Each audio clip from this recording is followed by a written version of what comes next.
Iran ने बिलाखिर अपनी 6 शर्तें फिर से कह लीजिए सामने रख दी हैं अमेरिका के, क्योंकि एमओयू के वक्त भी 14 पॉइंट्स थे, हमारे सामने सूरत हाल थी, लेकिन उसके बाद क्या हुआ हमने देखा। 7 जुलाई को एक अटैक होता है और अभी तक वो मामलात जो हैं 5वें हफ्ते में दाखिल हो चुके हैं। सूरत हाल बेहतरी की तरफ नहीं जा रही है। अब देखना यह है कि इन 6 शर्तों पर अमेरिका कैसे रिएक्ट करता है। What do you think?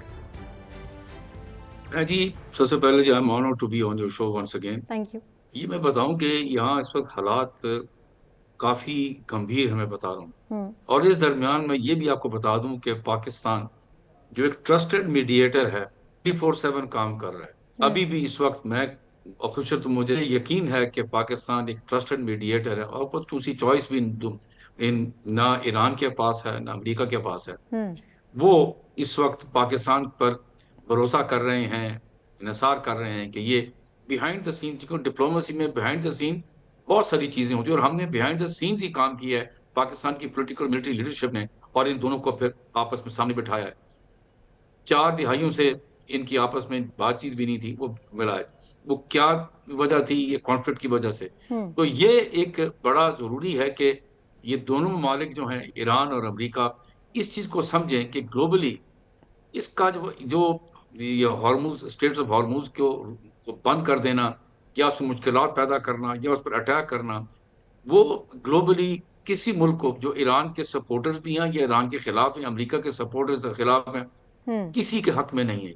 हम्म। अब एक हम्म। और बताऊं आपको बात जो आपने कभी नोट नहीं की। जी। स्टेट ऑफ हॉर्मूज का तो एक अपना इशू है। ईरान अमेरिका के साथ बात तो कर सकता है ना, हमारे थ्रू बात करेगा। हाँ। वहां पर जो मंदप है, जो दूसरी साइड पर है, जहां पर सुएज कैनाल आती है और यमन का बॉर्डर जब वो मिलता है साथ, वो तो एक और सीरियस इशू खड़ा हो गया है। हम्म। अगर आप यहाँ बंद कर देते हो, वहां से भी कोई नहीं, उनके साथ तो बातचीत ही नहीं हो।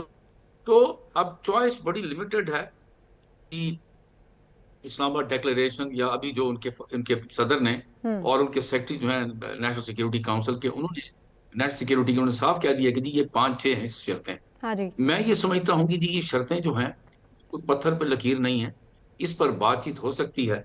इन शायद सब चीजों पर मैं मैक्सिमम बता कौन दूं सा आपको, पॉइंट आप क्योंकि देख रहे हैं जिस पर अमेरिका के रिजर्वेशन हो और सकता है गैसोलीन, अमेरिका को भी, इजराइल को देखते हुए? आपको मैक्सिमम कौन सा पॉइंट ऐसा लगता है कि जो एक्सक्लूड कराया जा सकता है इनमें से? देखिए जी, जो सबसे इम्पोर्टेंट चीज है हम्म। वो इस वक्त हॉर्मूज का खुल जाना, एग्जैक्टली। वो जो है उसके लिए आपको पता है इस वक्त ओमान और स्टेटमेंट्स भी आती रहती हैं, लेकिन उसमें मसले मसाइल भी हैं। हम्म। वो एक चीज याद रखिएगा कि ईरान कहता है कि जी मैं अभी तो नहीं कहा, लेकिन शुरू में कहा कि जी मैं तो इस पे जो शिप्स गुजरेंगी पैसे मुझे वो पेमेंट करेंगी। अगर टोल। आप इंटरनेशनल हाँ। लॉ को देखें, इंटरनेशनल लॉ इसे हम्म। इसे एक्सेप्ट नहीं। वो ये कहता है कि हाँ, अगर आपकी शिप्स यहाँ आकर फैसिलिटी लेती हैं उसमें तो पेमेंट होगी, हम्म। लेकिन फीस। शिप्स का इस तरह गुजर जाना और हम्म। पेमेंट करना वो एक्सेप्टेबल नहीं है। मैं हम्म। अब बता दूं इस साइड से। हम्म। और अमेरिका के अंदर जो, अब ये भी एक जो अमेरिका की जंग के मुतालिक तो कोई सपोर्ट हासिल नहीं हम्म। प्रेसिडेंट ट्रंप को। हम्म। और अब मिड टर्म इलेक्शन भी आ रही है, लेकिन इस बारे में कि जी हम पेमेंट करें और शिप्स गुजरें, हम्म। ये ग्लोबली मैं बता दूं एक कंसेंसस डेवलप हो रहा है कि जिसके अंदर पेमेंट नहीं होगी। दूसरी बात यह है कि जिस पर ये मैं समझता हूं कि डिस्कशन हो सकती है, और वो ये होगी, बाकी छोड़ दें, कि जी अमेरिका अपनी जो शिप्स उसने मार खड़ी की हुई हैं, जो नेवल शिप्स हैं जो रोक रही हैं आने जाने को, इस पर बातचीत होगी कि ईरान अपना वहां से अपनी क्या नाम ये जो अटैक करना शिप्स को बंद करे, और अमेरिका अपनी ये जो फौजें हैं, नेवल फौजें, इनको हटाए और पीछे कर। शायद साहब, सालिसों के ज़रिए पैगामात का तबादला जारी है, ये ईरान की स्टेटमेंट हमारे सामने है, और मुआहदे पर अमरीकी खिलाफ वर्जियाँ होने तक ईरान बातचीत शुरू नहीं करेगा। ट्रस्ट डेफिसिट तो है, हम इसको पहले भी माजी में देख चुके हैं।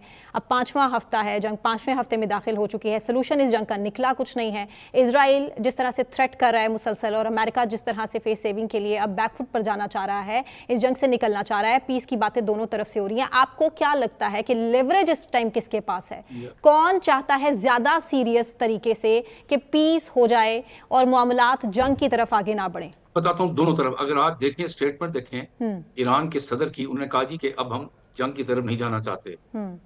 जंग का जो था वो मामला वो खत्म हम्म। हो चुका, हम नहीं जाना चाहते। जी। ईरान के अंदर भी मैं बात करना चाहता हूँ, हम्म। वो भी नहीं चाहती। 40 साल से अगर ईरानी कौम ने सैंक्शंस। ये अपना मुसीबतें गुजारी हैं, उस पर सैंक्शन लगे हुए हैं। तो ये डोमेस्टिक ओपिनियन, तो वो खुद भी कहते हैं कि हम यूनाइटेड खड़े में हैं। लेकिन आपको पता होना चाहिए कि जो डोमेस्टिक ओपिनियन को कोई हुकूमत, किसी किस्म की हुकूमत, वन पार्टी स्टेट भी है, वो इग्नोर नहीं कर सकती। अब ईरानी कौम जो इतनी तालीम याफ्ता है, किसी का नाम दे लें, वो बहुत आगे निकल चुकी। वो चाहती है, ईरान ने प्रूव कर दिया कि जी एक सुपर पावर अमेरिका है, उसको चने चबा दिए इन्होंने, ये कोई शक नहीं है। ये मैं आपको उसकी थोड़ी मिसाल दे दूं। अमेरिका ने इसराइल के कहने के ऊपर, जबकि उनकी अपनी अफवाज के जो सीनियर बंदे थे, उन्होंने प्रेसिडेंट ट्रंप को कहा था कि ये जंग में ना घुसे, लेकिन घुसे। आज इमेज अमेरिका की और ट्रंप के खिलाफ जो हमारे साथ किया था पहलगाम के बाद, उनकी अफवाज ने भी president Moody, prime minister Moody को मना किया था, नहीं माने, आज वो मार खा गए। इस वक्त अमेरिका की फौज के सीनियर बंदे भी कह रहे हैं कि जी बहुत हो गया, अब हमने जंग नहीं करनी चाहिए। तो अब मैं बता दूं पब्लिक ओपिनियन को, और इस ओपिनियन को ये प्रेसिडेंट ट्रंप इग्नोर नहीं कर सकता, और ईरानी जो जो लीडरशिप है वो भी इग्नोर नहीं कर सकती। दोनों ने प्रूव कर दिया जो था। ईरानियन ने, सीधी बात है, अपनी इस फील्ड में जंग जीत ली। अमेरिका एक ग्लोबल पावर है। पहले भी देखें, अफगान वॉर हुई, दूसरी वार हुई, वियतनाम वॉर, उसके अंदर भी।